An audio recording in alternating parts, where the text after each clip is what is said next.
Ya, oke. Assalamualaikum warahmatullahi wabarakatuh. Selamat malam semuanya. Kita ketemu di sesi yang kedua. Ya, jadi untuk sesi kedua ini namanya juga kuliah. Jadi kita belajar dulu. Kita belajar dulu dasar teorinya. Nanti setelah kita udah paham dasar teorinya, sesi ketiga ini kita mulai akan dipraktek-praktek semua. Karena praktek ini lebih ke, jadi sekali lagi kelas ini bukan bertujuan untuk yang berhubungan dengan peningkatan kesehatan ya, tapi lebih ke pengukuran untuk mencobai semua ritme dengan alat ukur HRV, di mana ritme itu nantinya akan saya bantu untuk analisa lewat Kubios.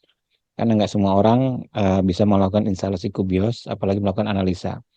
Yang penting punya database atau saya sebut sebagai buku besar ritme-ritme napas dari 11 sampai katakanlah 30-30, dari 12 sampai 30-60. Kemudian dari semua ritme-ritme yang apa namanya dianggap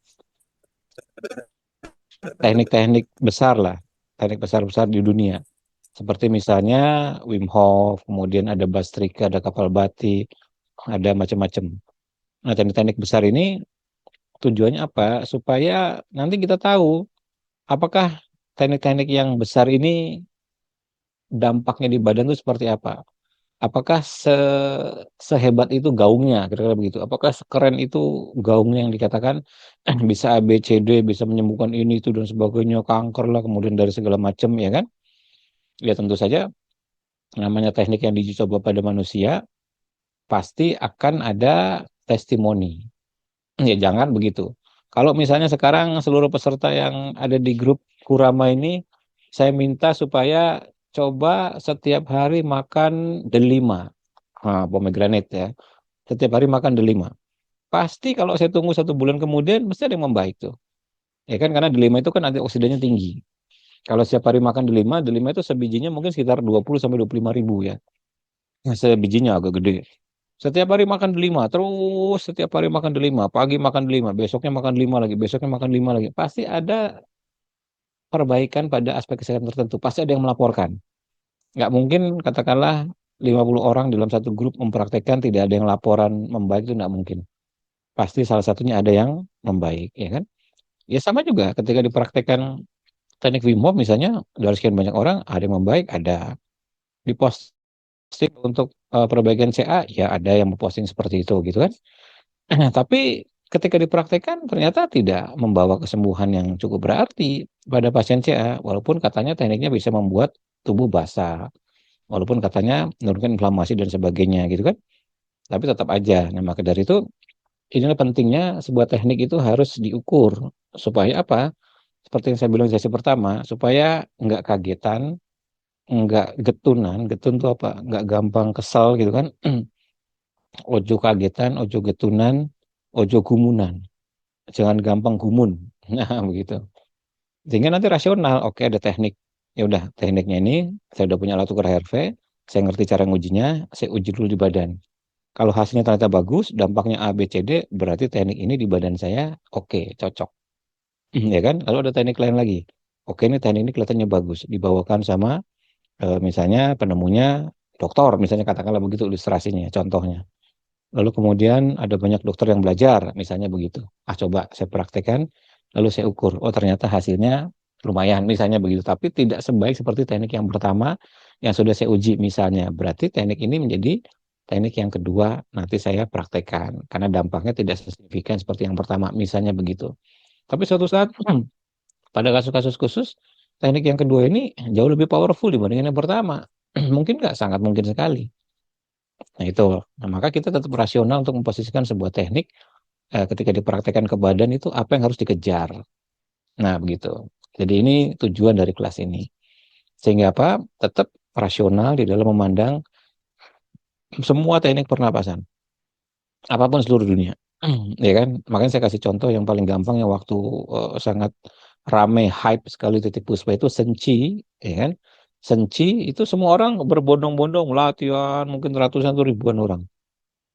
Dan ratusan orang yang kanker latihan ternyata tidak seperti efeknya seperti titik puspa. Benar nggak? Iya. Coba aja lihat di grup senci itu. Ya kan tidak ada yang melaporkan, itu sangat jarang yang melaporkan kankernya remisi atau pulih atau bersih setelah latihan senci seperti titik puspa. Ada yang merasa melapor mas setelah latihan 2 tahun, ya kelamaan. Ya kan sementara titik puspa butuh waktunya 14 hari. Ya kan? Jadi artinya ketika dipraktikkan selama 14 hari, kenapa dampaknya tidak sesignifikan itu? Nah, ini perlu digali.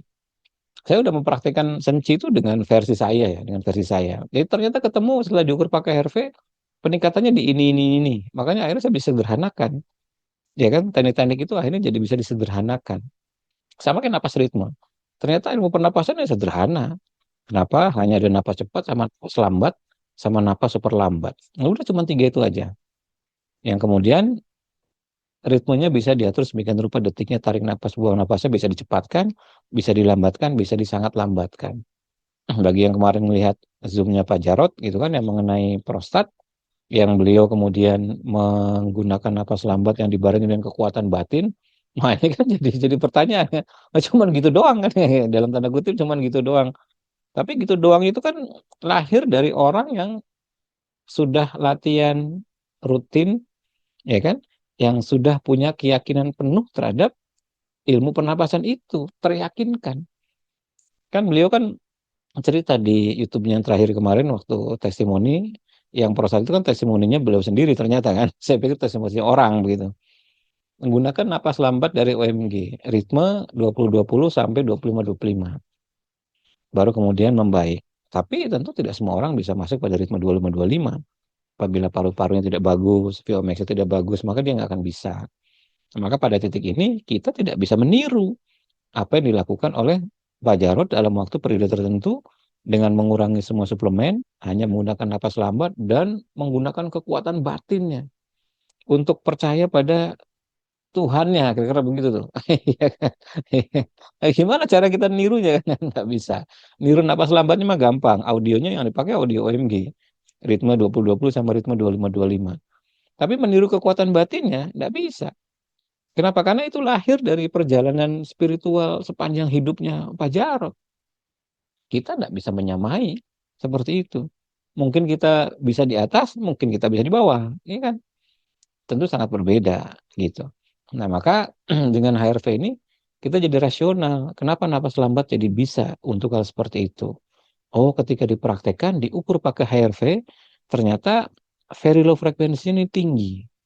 Very low frekuensi itu berhubungan dengan aspek hormonal. Aspek hormonal ini jelas. Ketika aspek hormonal diperbaiki, maka secara emosional dia akan low, akan rendah. Artinya nggak gampang emosian gitu kan. Karena semua pabrik-pabrik gampangnya semua kelenjar-kelenjar hormonal di badan itu di dinormalkan semua dengan ritme-ritme lambat. Makanya saya pernah bilang di salah satu YouTube, saya kasih bocoran waktu itu, salah satu keistimewaan dari ritme lambat adalah jika dia berhasil mengakses area otak, maka dia bisa berhubungan dengan memori masa lampau. Bisa terakseslah memori kita masa lampau. Artinya apa? Orang-orang yang sering latihan napas lambat itu punya potensi untuk tidak demensia. Untuk tidak demensia. Karena area memorinya sering terstimulasi. Ya kan? Karena sering stimulasi, maka area memorinya aktif. Jadi dia nggak gampang pikun. Dia nggak gampang pikun. Kemudian apa lagi? Yang kedua, semua ritme yang super lambat, 15-15 ke atas, itu frekuensinya berada kurang frekuensi HRV-nya. Kurang dari 0,05 Hz. Kurang dari 0,04 Hz. Jika frekuensi kurang dari 0,04 Hz, maka dia akan menstimulasi kelenjar hormonal. Tergantung dari dia menstimulasi apa. Jadi 15-15 aja sudah menstimulasi hormonal. 16-16, 17-17, 18-18, 19-19, 20-20, dan seterusnya, dia menstimulasi hormonal. Semakin rendah frekuensinya, dia akan menstimulasi hormonal semakin banyak dan semakin dalam. Jadi 25-25 itu ya lumayan lumayan berat, ya kan? Apalagi sampai nanti 30-30 itu berat banget. 30-30 berarti kita bernapas semenit hanya satu kali. Nah, akhirnya jadi perbaikan. Kenapa? Karena prostat itu salah satunya adalah ya masalah kelenjar. Ya kan masalah kelenjar, ini sederhana jawabannya tuh kalau di napas ritme itu. Jadi ya udah, semua yang berhubungan dengan masalah kelenjar harus latihan napas di atas 15-15. Apa aja terserah. Jadi kalau misalnya kita ada masalah sama kelenjar, saya sebut aja kelenjar apa, misalnya tiroid kah, ya kan? Perempuan yang menopause kah? Kemudian masalah-masalah kelenjar lain. Kalau kelenjar berarti kan dia terhubung dengan emosional, ya kan? Dengan psikis. Jadi kalau ada gangguan-gangguan psikis, kita ngerasa misalnya emosinya gampang terpicu gitu kan, banyak-banyak latihan napas lambat. Semakin lambat, semakin bagus. Tapi sebisa mungkin tidak ada tahan napas. Nah, ini penjelasannya jadi buat saya, kenapa Pak Jarod itu terjadi perbaikan ketika napas lambat, lalu prosesnya membaik. Padahal sebelumnya saya nonton videonya, beliau cerita, dia pakai 4 atau 5 suplemen yang harganya mahal-mahal. Iya kan? Akhirnya kemudian di stop, suplemennya dikurangi sangat drastis sekali, diganti dengan napas lambat dan kekuatan batin. Sebenarnya nggak pakai kekuatan batin, hanya napas lambat pun bisa. Kenapa? Karena di napas ritme sudah ada jawabannya. Jadi napas lambat itu frekuensinya kurang dari 0,04 Hz dan dia menstimulasi hormonal. Semakin lambat kita latih, maka hormon-hormon kita semakin baik. Nah, itu jawabannya seperti itu. Dan prostat adalah salah satu bagian dari kelenjar hormonal. Begitu. Oke, jelas ya. Nah, sekarang kita masuk pada materi kuliah. Jadi intermesonya buat semangat ya. Jadi mempelajari napas ritme secara terukur tuh enak. Itu yang kemudian membuat saya tuh jadi terbuka pengetahuan. Oke, kita lihat. Kita lihat HRV pada berbagai prognosis penyakit.